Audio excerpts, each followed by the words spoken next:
malinaw naman na hindi pa verified yung mga inilabas po na mga statements. So, ang tanong po natin, kasi hindi kayo pinangalanan no?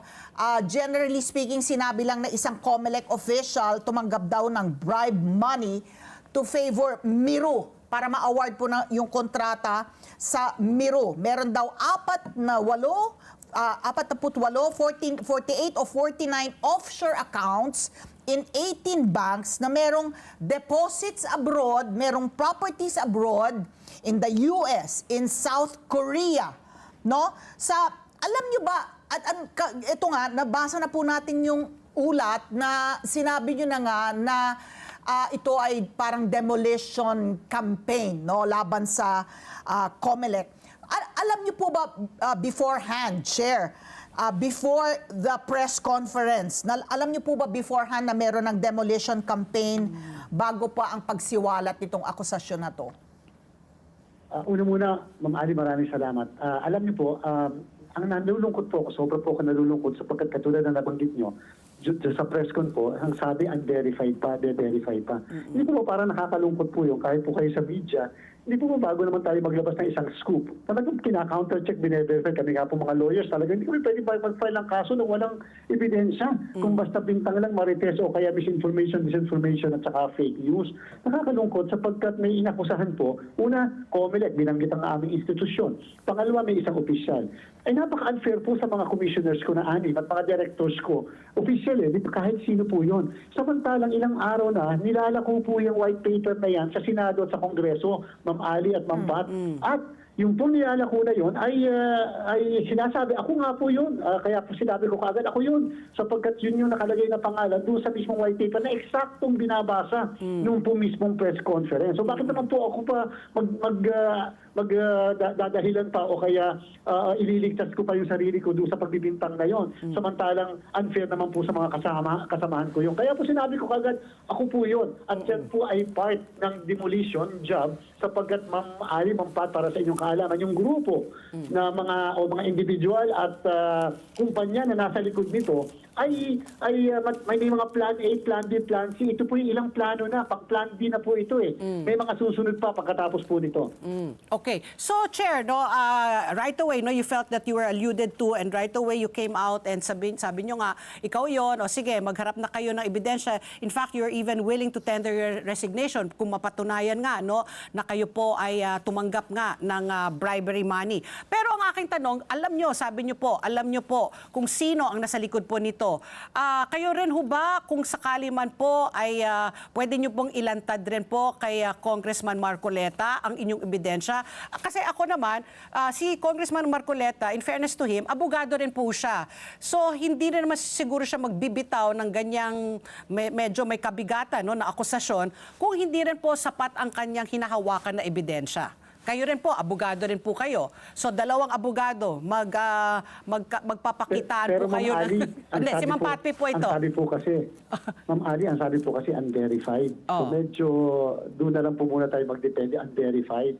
Tapos pinreskon sa harap ng lahat sa publiko, unverified po eh. Number one. Number two, hintayin ko na lang po yung findings, yung investigasyon na ginagawa ng National Bureau of Investigation sapagkat ito po yung dinulog ko na sa kanila. At sinabi ko po sa NBI, number one, alamin ko sino yung mga nasa likod po nito. Total naman, meron na lang silang ilang leads. Number two, ay binibigyan ko sila ng full authority. Kung nag-i-exist lahat ng accounts na yan, tingnan, alamin sino nagbukas, pangalan ko ba, at binibigyan ko rin po ng waiver. In fact, kahapon po, nag-issue rin ako ng affidavit of denial. Affidavit po yan, Ma'am Ali. Ibig sabihin, pinanumpaan ko. And therefore, pwede akong managot ng perjury kung nagsisinungaling ako tungkol sa mga accounts na yan. 49 ba naman? Ganun kadami, Diyos ko po, Ma'am Ali, Ma'am Pat, 49 offshore accounts sa mga lugar na hindi ko pa napupunta dahil wala akong visa, dahil wala ang visa ko sa buhay kong ito. Sa Japan lang at saka sa Korea nung kami nagpunta lang noong mga nakaraang linggo. So tapos biglang magkakaroon ka ng property sa Amerika at magde-deposit ka sa Amerika, ay pinakamahigpit ang anti-money laundering law doon. Pagkatapos po, Ma'am Ali, Ma'am Fat, ang sabi ko po doon sa ating pong Anti-Money Laundering Council, sumulat din po ako sa kanila, nag-issue po ako ng absolute waiver sa 49 accounts na yan. Total, pwedeng i-verify yan ng AMLAC sa ating pong mga counterparts sa iba't ibang parte ng ating mundo. Okay. Para lang sa aming kaalaman, Chair, no? Dahil kasi ito, nade-deja vu kami dahil si former Chairman Andres Bautista, ito rin ang kinakaharap ngayon sa Estados Unidos. Meron siyang kinasuhan siya ng for violating anti-money laundering law po nila. Merong bribery rin ng allegations of bribery with Smartmatic naman noon, nung panahon niya when he was COMELEC chair. Is it possible, kaya nga linalabas yung kunwari meron kang nakaw na pera, dirty money from whatever crime, ilalabas mo ng bansa para hindi matrace. Magbubukas ka ng mga offshore accounts, usually yan sa Caribbean, sa Cayman Islands, yun yung mga yan yung mga notorious na may parang bank secrecy yung mga yon. Is it possible without leaving a paper trail to launder dirty money, yung proceeds of a crime, and take the money outside of the Philippines para sa ganansya mo later on? Yun nga po, Ma'am Ali, sa sobrang higpit ba naman lalo na ng Anti-Money Laundering Council din natin. At number 2, magaling po yung pagkakagawa Para pag tiniyon nyo, makatotohanan. Wala pong dumaan sa Pilipinas. Wala pong nanggaling sa Pilipinas. Pinalabas galing abroad from one country to another country. Let's say from South Korea, dahil Miru ito From South Korea to the other from one country to another country. May mga Cayman Islands na hindi ko pa napupuntang kahit kailan sa buhay ko. May mga property sa Los Angeles na hindi ko pa nakikita. May mga accounts sa US. Paano ka makakapagpadala po doon? Napaka-stricto nga po doon na sobra. Okay. So, Chair, si Patpi po ito. Ano po mangyayari? Kasi sabi nyo nga, demolition job po ito, Talagang gusto talaga nila i-discredit ang Miru. And if ever po may isang pa pong kaso, will this cause a delay dito po sa midterm elections po? Kasi nga, sabi mo nga, may plan A, may plan B, may plan C, nasa plan B ni sila ngayon. So, kung ito po ay talagang tutungtong pa sa plan C, meron ho ba kayong backup? Meron ho ba kayong play just in case po magkaroon po ng reklamo laban po sa inyo at ito ba ay makakaantala rin po sa midterm elections? Ma'am Pati, talaga ang pakay po dyan ay hindi muna yung eleksyon, matagal-tagal pa po yun. Kasama pa po yun sa ibang plano. Ang pakay po talaga yung kaso sa Korte Suprema kung saan kine-question yung legalidad, validity ng atin pong pinasok na kontrata. Ang ibig sabihin po, Ma'am Pati, ay to influence yung court natin.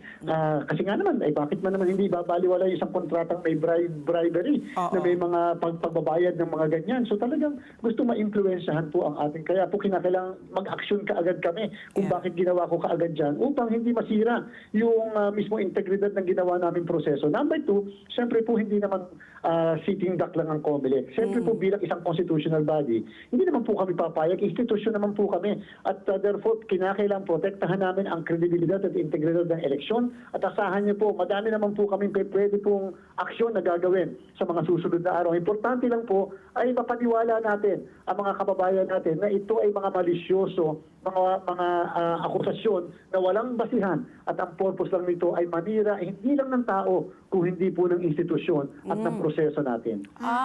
Okay. So hindi lang ang galit nila hindi naman sa Miru po. COMELEC ang gusto nilang i-discredit the whole body or do you kasi may parang nakikita ko it's more Miru parang to discredit them para somebody can come in.